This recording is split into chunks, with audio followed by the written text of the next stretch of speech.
नहमदुहु व नुसल्ली अला रसूलिहिल करीम अम्मा बाद अऊज़ु बिल्लाहि मिनश शैतानिर रजीम बिस्मिल्लाहिर रहमानिर रहीम। मोहतरम सामीईन किराम अस्सलामु अलैकुम व रहमतुल्लाहि व बरकातुहू। आज हम बात करेंगे ख्वाब में एक अंडा या ज़्यादा अंडे देखने के हवाले से।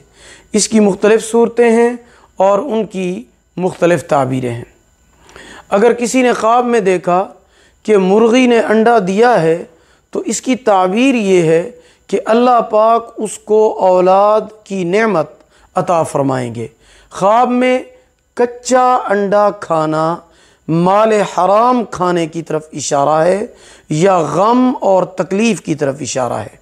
अगर किसी ने ख्वाब में देखा कि उसके पास बहुत ज़्यादा अंडे हैं तो ये माल कसीर की अलामत है, यानी अल्लाह पाक उसको बहुत ज़्यादा माल अता फ़रमाएंगे।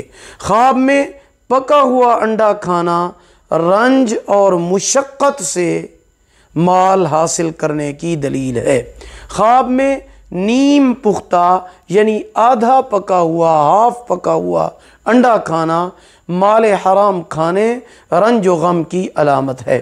अगर कोई ख्वाब में देखे कि मुर्गी के नीचे अंडा रखा हुआ है और मुर्गी ने उस अंडे को बाहर डाल दिया है तो दलील है कि उसका ख़त्म हो चुका हुआ काम दोबारा ज़िंदा होगा। बाज़ आले ताबीर ये फरमाते हैं कि उसका ईमान वाला बेटा पैदा होगा। और अगर कोई ख्वाब में देखे कि उसके पास ज़्यादा अंडे हैं, बहुत ज़्यादा अंडे हैं, तो ये ज़्यादा बेटे पैदा होने की अलामत है। अगर आपको ये वीडियो पसंद आई हो लाइक करें, सदका जारिया समझकर शेयर करें। चैनल पर न्यू हैं सब्सक्राइब करें, साथ लगे हुए घंटी के निशान पर ज़रूर क्लिक करें। अल्लाह पाक आपके हामी व नासिर हूँ। आखिर दावाना अनिल हम्दुलिल्लाहि रब्बिल आलमीन।